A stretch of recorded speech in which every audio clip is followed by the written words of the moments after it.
Assalamualaikum warahmatullahi wabarakatuh. Jumpa kembali dengan Tuan Guru Channel. Channel yang mengembangkan nilai-nilai rahmatan lil alamin, kecerdasan holistik, kecerdasan yang menyeluruh terkait dengan manusia dan sekitarnya, alam raya, baik alam biotik maupun alam abiotik, termasuk dengan perilaku manusianya. Untuk kali ini kita akan memberikan afirmasi dari apa yang kita bahas selama ini, terutama yang terkait dengan firasat-firasat yang muncul pada saat makan siang di istana, yang secara berkala telah kami berikan, telah diberikan tafsir-tafsirnya atau mencoba kami analisis, dan apa yang kami analisis yang telah kami sampaikan telah bisa dikonfirmasi dengan kondisi yang ada. Yang pertama adalah tentang motif balungan dari Prabowo. Kami menyebutnya sebagai Prabowo pesimis, dan itu menjadi kenyataan karena memang Gibran gagal untuk cawapres, ya.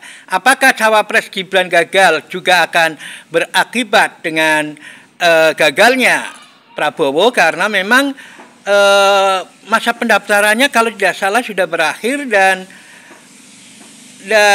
pendaftar adalah pasangan bukan orang per orang. Jadi otomatis mestinya adalah, dalam interpretasi saya, adalah gagal. Prabowo Gibran gagal dalam interpretasi saya tentunya. Kalau ada yang lain, konon ada yang mengatakan akan ganti dalam waktu 1 hari, tapi kelihatannya Prabowo lebih sibuk sedang mengurusi untuk masalah Palestina, itu jauh lebih bagus. Nah, yang kedua adalah jadi firasat tentang kegagalan yang digambarkan dengan balungan berserakan kematian itu terkonfirmasi kali ini dengan gagalnya Gibran. Nah, gagal Gibran otomatis akan menjatuhkan mental Prabowo, karena Prabowo sangat berharap mendapat sokongan betul-betul dari Gibran yang jangan takut Pak, jangan khawatir, saya di sini, kan artinya itu akan menjadi penjaga yang keren, kan begitu. Nah, itu yang pertama terkait dengan firasat Prabowo. Yang kedua, firasat tentang Ganjar. Ganjar yang berfirasat dengan parang rusak, corak pesisiran, itu nampaknya memang terjadi luar biasa, di luar dugaan, yang mungkin sekedar perang dingin, ternyata konfirmasinya jauh lebih dari itu, ya. Pencabutan baliho, penjabatan macam-macam itu terjadi, dan sudah dinyatakan kawan lama yang menjadi musuh baru oleh Puan, ya. Jadi Jokowi dinyatakan sebagai kawan lama yang merupakan musuh baru oleh Puan. Nah, ini sangat luar biasa, karena memang kalau PDI merasa Jokowi banyak mendapatkan privilege atau keistimewaan, namun ya namanya manusia, keistimewaan kekuasaan itu barangkali tidak memuaskan, karena konon Jokowi mintanya 3 periode. Nah, oleh karena itu apa yang dinyatakan Puan sebagai kawan lama menjadi musuh baru itu sungguh luar biasa. Ini tentu saja kalau Prabowo Gibran gagal total, tapi kita sudah melihat Gibran sudah berdampingan dengan Anies dan Muhaimin, Gus Muhaimin. Nah, ini sangat luar biasa. Nah, artinya sebetulnya firasat yang ekspresi yang disampaikan oleh Anies Baswedan melalui melalui motif lasemnya. Lasem itu untuk mengharapkan rezeki minallah. Kalau Anies sebenarnya rezeki minallah yang halalan thayyiban, kemenangan yang elegan. Nah, dengan sekardunya untuk memakmurkan. Jadi firasnya Anies itu melalui batiknya seperti saya sampaikan itu mengharapkan bisa menaburkan kemakmuran bagi Indonesia melalui kemenangan yang halalan thayyibah, kemenangan elegan. Tentu saja Jokowi menjadi paham tentang itu, tentang siapa Anies yang sesungguhnya, yang terungkap, yang tersirat maupun tersurat. Jokowi bisa mengkonfirmasi sesungguhnya pribadi Anies itu siapa. Nah, itu mudah-mudahan itu bisa membuka untuk memanggil Jokowi ke jalan yang benar, ya. Memanggil Jokowi ke jalan benar, yakni Jokowi mendukung Anies. Ya, seperti awal saya katakan bahwa kalau Jokowi tahu balas budi, ya membalasnya Anies, mendukung Anies. Itu disampaikan pasca Lebaran tahun lalu. Saya sampaikan kalau Jokowi memang punya tahu balas budi, tentunya adalah mendukung Anies. Dan mungkin jalannya untuk mendukung Anies begitu berliku dan akhirnya sampai pada kesimpulan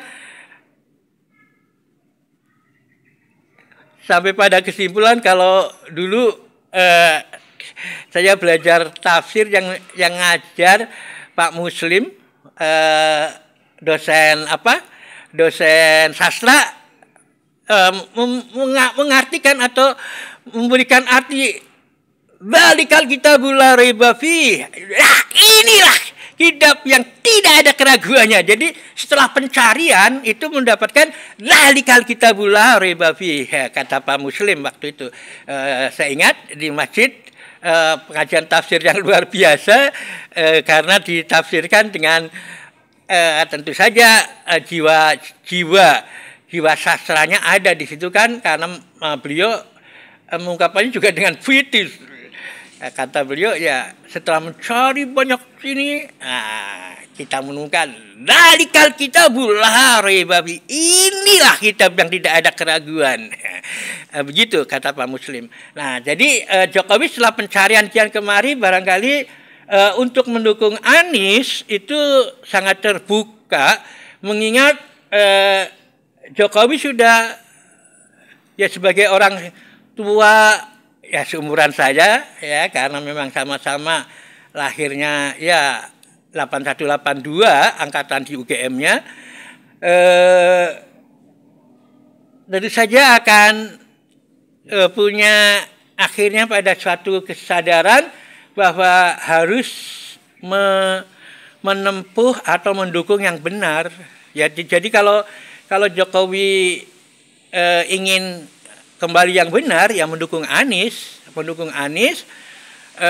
tanpa ragu-ragu. Apapun yang nanti akan diterima konsekuensinya, itu satu hal yang barangkali kalau kita katakan untuk membersihkan dosa-dosa kita di dunia, ya baik-baik saja, ya.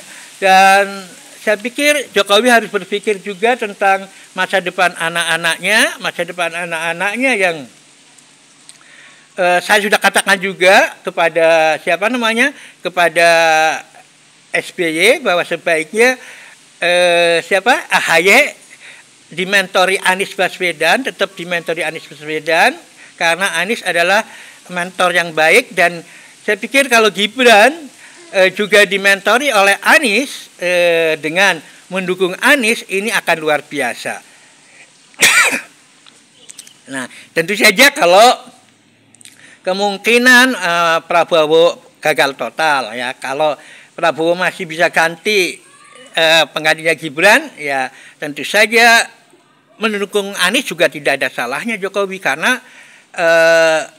saya pikir untuk balas budi ya mendukung Anies, karena jauh sebelum Jokowi berkibar, Anies itu sudah dikatakan sebagai bukan satu-satunya anak muda yang paling bisa menyelesaikan masalah melalui survei, kan begitu.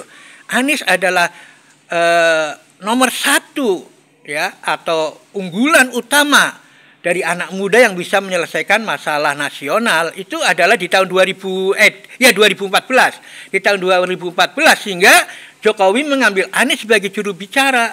Nah, dengan juru bicaranya Anies, Jokowi goal. Padahal Jokowi waktu itu masih gelepotan, ya, belum banyak. Ya, jadi kalau kemudian Anies dilupakan itu adalah suatu kekeliruan sejarah yang tentu saja Jokowi tahu siapa penyebabnya yang membuat Anies disingkirkan. Tentu saja Jokowi tahu dan Jokowi tahu Anies bukanlah orang yang tipe seperti itu dan hanya godaan setan yang terkutuklah yang membuat Anies tersingkir, kan begitu. Nah, oleh karena itu Jokowi maka sudah tahu semuanya dan yang terbaik adalah segeralah bertobat dan segera mendukung Anies untuk kemenangan yang elegan, ya. Kalau kemenangan itu jelas Anies ada, tapi kalau ada dukungan Jokowi itu keuntungan untuk Jokowi untuk bisa membersihkan ke depannya dalam makna bukan kesalahan kemudian dilupakan, enggak, tetap aja kita memproses kesalahan-kesalahan agar tidak menjadi beban di akhirat. Ya, bagi seorang yang sudah spiritualis seperti Jokowi itu tentu saja akan memilih lebih baik mendapatkan hukuman di dunia daripada mendapatkan hukuman di akhirat. Bentuk dari keyakinan atau spiritualitas dari Jokowi ya pemahaman akan firasat-firasat misalnya yang dia yakini adalah batik, ya. Dan itu sangat saya pahami sejak Jokowi memberikan dress code pada pernikahan Kaisang. Nah, oleh karena itu akan menjadi sangat tidak imbang nanti kalau hanya dua, Mahfud Ganjar dan Anies Baswedan, Muhaimin, ini akan menjadi suatu pertempuran yang sangat tidak berimbang karena kekuatan PDIP sudah lemah dikurangi dengan Jokowi yang bisa bergabung dengan Anies karena memang Anies menunjukkan kepemimpinan yang sangat luar biasa yang saya bilang kan saya kagum bisanya sampai begitu, ya. Orang banyak disudutkan di ini kan tetap saja ya itulah yang namanya saya katakan juga itulah yang namanya satrio, yang namanya kesatria ya begitu, ya. Kalau satria itu cicilan takilan ya itu adalah butuh cakil. Ya saya lihat memang kita bisa mengkonfirmasi bahwa itu sangat bagus, ya, lagu sederhana tapi bisa memberikan pembelajaran yang luar biasa. Pomo kaki podo dipun eling ing pitutur ingung kowe iku satrio arane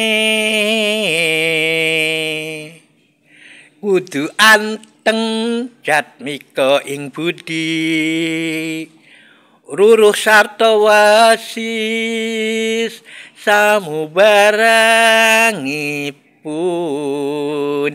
Itu hanya ada pada Anies loh. Jadi kalau kita bilang calon pemimpin yang jawani, ya saya lihat hanya Anies, ya yang lain-lainnya lewat. Lain-lainnya lewat. Ya, jadi saya lihat Jokowi juga tentu saja akan menilai dengan jujur bahwa Anies memang layak untuk dijadikan penerusnya, meskipun tentu saja Jokowi juga akan berpikir secara ilmiah tentang IKN, ya. IKN diteruskan atau tidak tergantung analisa berikutnya. Itu kan janji Anies begitu. Jadi ya itu wajar kalau orang yang namanya orang ilmiah ya begitu. Ya apalagi kan Jokowi sebagai, kalau saya lihat, saya dapat dari teman-teman beliau, dari teman saya yang satu pondok, itu beliau itu kan pembimbing praktikum teknologi kehutanan, ya. Jadi tentu saja punya nilai-nilai ilmiah yang tinggi dan itu tentu saja bisa untuk mempertimbangkan yang rasional, ya, mempertimbangkan rasional kepada untuk memberi dukungan kepada Anies Baswedan. Nah, itu yang terjadi. Nah, bagaimana dengan Ganjar dan Mahfud? Kok dikatakan tidak seimbang? Ya, saya menilai tidak seimbang karena pertama apple to apple ya, apple to apple, presiden dengan presidennya. Nah, presiden dengan presidennya itu siapa? Ganjar dengan Anies. Ganjar banyak kelemahan fatal ya, banyak kelemahannya yang silakan buka di kelemahan-kelemahan Ganjar ada. Saya tidak akan memperpanjang di sini karena nanti bisa 2 jam ya. Jadi Ganjar banyak kelemahannya dan itu sangat berbeda dengan Anies yang banyak keunggulannya. Makanya saya kalau ingin gagal belajar sama Ganjar, kalau ingin sukses belajar sama Anies. Itu salah satu judul konten juga begitu karena memang seperti itu. Itu apple to apple. Capres dengan capresnya. Sekarang cawapres dengan cawapresnya. Cawapresnya dengan cawapresnya Gus Muhaimin dengan Mahfud MD, ya tentu saja itu sudah sangat beda. Kalau di dalam kalangan Nahdiyin itu nasab sangat penting ya. Nasab sangat penting dan panggilan Gus Muhaimin itu sudah menunjukkan kualitas bahwa dia itu putra Pak Kiai yang kemudian juga diharapkan juga jadi Pak Kiai, yang diharapkan menjadi penerus perjuangan dari Pak Kiai dan para kiai sepuh lainnya untuk memperjuangkan Nahdlatul Ulama, ya kan. Kalau ada Gus Durian NU, tapi itu Gus Durian kan lebih pada orang-orang demokratis ya. Karena Gus Dur sendiri bilang saya lebih senang dimakamkan sebagai dengan batu nisan seorang demokratis, bukan seorang Nahdiyin kan. Jadi kalau Gus Muhaimin itu jelas bahwa dia itu adalah nasabnya kuat dan itu di kalangan NU, di kalangan Nahdiyin tentu saja adalah lebih kuat dibandingkan dengan yang tidak pakai Gus Dur, tidak pakai Gus, tidak pakai Gus. Di sini adalah Mahfud MD. Jadi kita harus bisa memahami secara holistik kaitan-kaitan kekuatannya, walaupun mungkin kelihatannya Mahfud MD lebih berkibar. Itu kan kalau kaitannya dengan masalah-masalah jabatan sekarang. Tapi kalau kaitannya dengan nasab, kemudian dengan keilmuan, ke Nahdiyinan, ya tentu saja akan pilih Gus Muhaimin. Sehingga saya lihat baik capres maupun cawapres dari koalisi Amin ini jauh lebih unggul dibandingkan dari Ganjar ya, dari Ganjar dan Mahfud MD. Kalau saya katakan perkiraan Ganjar itu hanya mungkin mendapat sekitar 20% paling banyak ya. Lebihnya mungkin adalah milik dari Amin. Mudah-mudahan ini tentu saja satu putaran kalau 2 pasangan. Nah, itulah yang saya sampaikan kali ini. Mudah-mudahan ada manfaatnya dan tentu saja ikuti terus channel kami karena kami akan menganalisis berbagai perkembangan secara holistik. Kami tidak memandang salah satu fakta atau salah satu data atau apa, tapi dari integrasi berbagai faktor ya, berbagai faktor. Ini mungkin kekhususan dari channel ini, yakni channel yang mengembangkan kepemimpinan holistik, ya kan, nilai-nilai rahmatan lil alamin. Mudah-mudahan itu menjadi jariah dari saya yang bisa bermanfaat bagi nusa dan bangsa. Ya, ini yang bisa kami sampaikan, yang bisa kami sumbangkan. Mudah-mudahan terus kita cintai Indonesia dengan keilmuan, dengan sikap rahmatan lil alamin, dan dengan kecerdasan yang holistik. Billahi taufiq wal hidayah. Assalamualaikum warahmatullahi wabarakatuh.